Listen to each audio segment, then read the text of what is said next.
All right, guys, Dr. Shelley Barnum back at you again. This time I am going to be presenting on the state skills certification, the testing, and the performance documentation. So I'm going to state this right now since I forgot to state it at the beginning last time. I'm going to be doing this in several parts. I can only record for 15-minute segments. I will do my best to stop it so that it doesn't just randomly, weirdly end, but then move on to part 2 and then to part 3.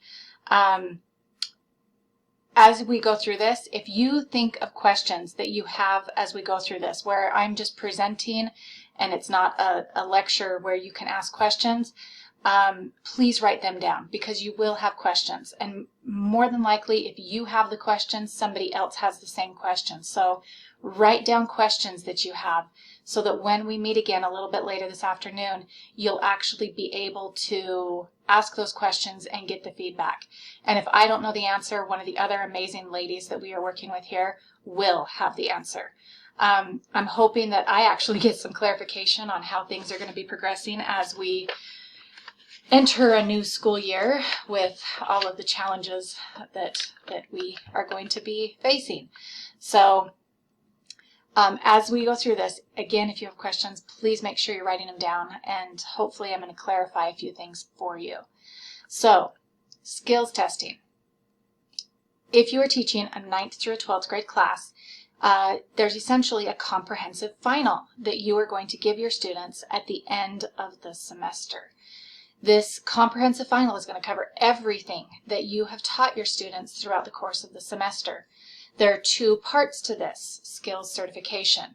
The first part is the performance skills part. So there's a certain set of skills that the students need to be able to actually do. So these are things that you're going to accomplish throughout the semester, through your activities, through your labs, through your assignments, through the things that you're teaching the students. Okay? The second part is the actual content knowledge part.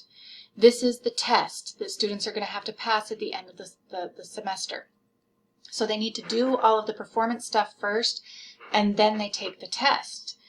If they complete both of those things and pass the test with 80% or better, then your students are going to get a certificate that shows that they have mastered this course. So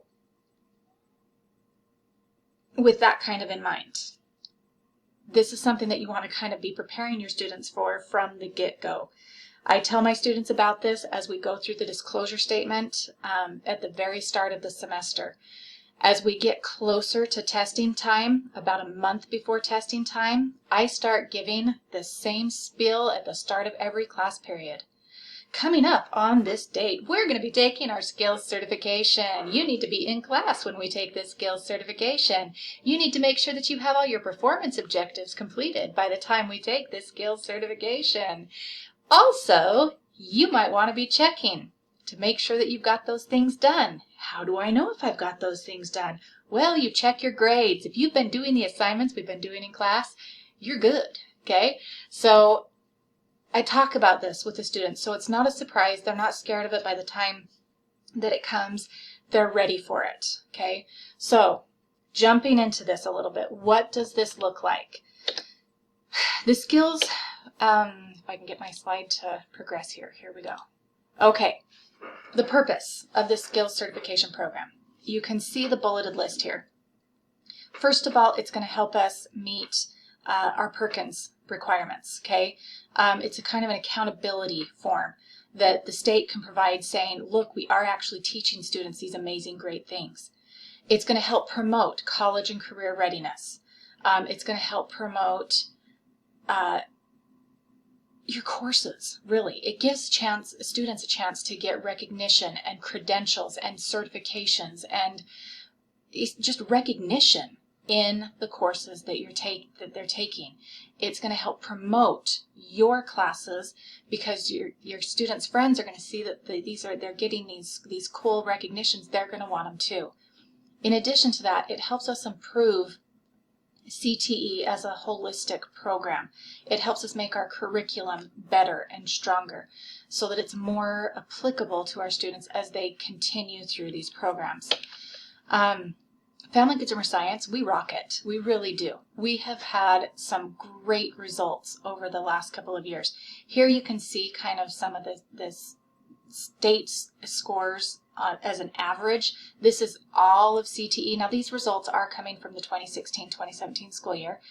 All of CTE, the average score was 73%. Now you've got to keep in mind 80% is our goal. That's our benchmark. That's where we're trying to get the kids above. The average FACS score was 78%, so we're a good percentage higher than the state. Now remember, we also teach a lot more classes than the other CTE departments, so like seriously, as FACS teachers, we're rocking it. The actual certification rate, so in all of CTE, 43% of the students that take a skills certification are passing. That number bumps up to 53% in the FACS courses. So what that's telling you is that we are teaching our students the standards that we're supposed to be teaching them, okay, at a higher rate than other CTE classes, which I'm just going to brag on FACS teachers for a minute. We're doing a great job. So this kind of shows, I personally just find this kind of stuff interesting to look at. I think it's interesting to compare. Again, these are the 2016-2017 results, so these are a couple of years old, but this shows all of the different Family Consumer Science classes that have a skills certification listed. So if you're teaching a 9th through 12th grade class, you're going to be more than likely testing one of these. So like just taking a look at this, you can see these are the number of students that were tested in each of these classes. You'll notice in that 2016-2017 school year, nearly just over 24,000 students took the Food and Nutrition 1 test. That is a lot of students statewide. The number of students that actually certified, meaning they completed their performance objectives and they passed the test at 80% or better, was 10,000. So we had between 65 and 100%. Looking at this food and nutrition, we had 74% of the students that scored in that range. We had 29% that actually were between 65 and 79, but 44% that earned that certification. If we were comparing to like core subject classes, these scores right in here would be a 1, or I think it's 2. This would be a 2 if you're looking at that ranking 1, 2, 3, 4. This would be 3s and 4s right here. So the bar is set pretty high for our students. One thing that I kind of wanted to look at here is the certificate. Okay, what's the whole point? What's the value? What do kids get out of it? Because they're going to ask you that, and you need to be prepared to answer it. We really need to kind of get back to where education has an intrinsic value, where the students are seeing the value because they actually learned something. But here's a list of things that you can tell them until that intrinsic value comes. First of all, it's a state-sponsored credential. They are going to get this certificate that looks like this, that has their name in big bolded letters and says that they are competent in your course. This is the kind of thing that they want to make sure they're hanging on to and putting in a safe place until they're a senior and they start applying for Sterling Scholar and scholarship applications and college applications and all of these different things that they are going to be applying for as they jump out into the world.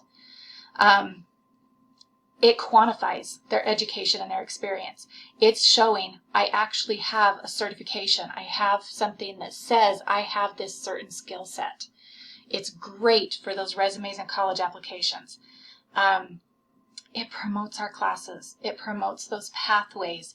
It encourages students to continue in those pathways.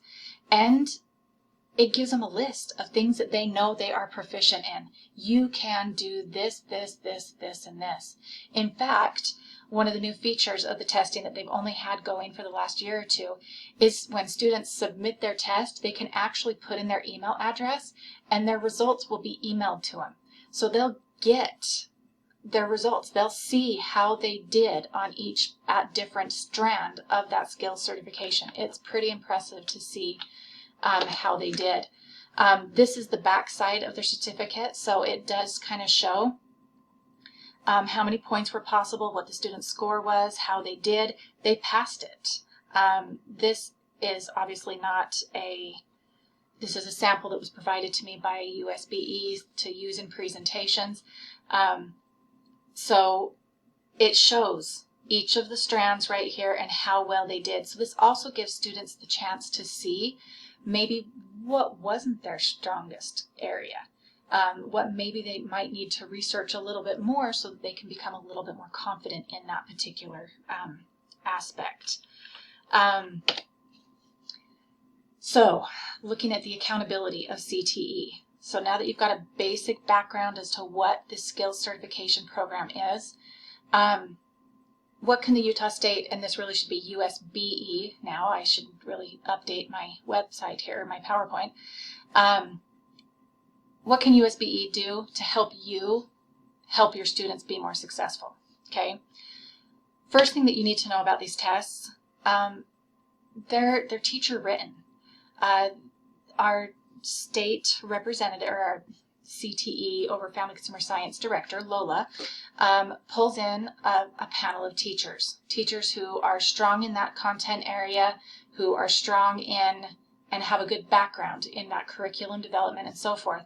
And she has them look over the standards, and the questions are written using those standards.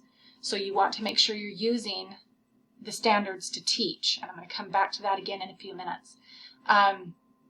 But really, when they sit down to write these skills certifications, these teachers get a little mini training on a couple of things regarding test writing. The first thing that the state looks at is reliability. Are what we teaching, is it consistent? Can we actually measure it? Okay, is what we're teaching actually what is going to be tested on? Okay. The second thing that they're looking at is the validity, because we want to make sure that the questions are not only reliable, but they're valid too, so that the feedback that we're getting when we look at the results actually can help us tweak how we're teaching, tweak the activities that we're doing to help our students be more successful. Okay, so when we start looking at this, there's a lot there in what the state is doing to help teachers be successful. These aren't just random test questions that are coming out of nowhere. They are coming from the standards. So if you as a teacher are teaching the standards put out by USBE, then you're going to be solid. Okay. Now, we are at about 13 minutes on this presentation, so I am going to end part 1 right here, pick up on part 2 in just a moment.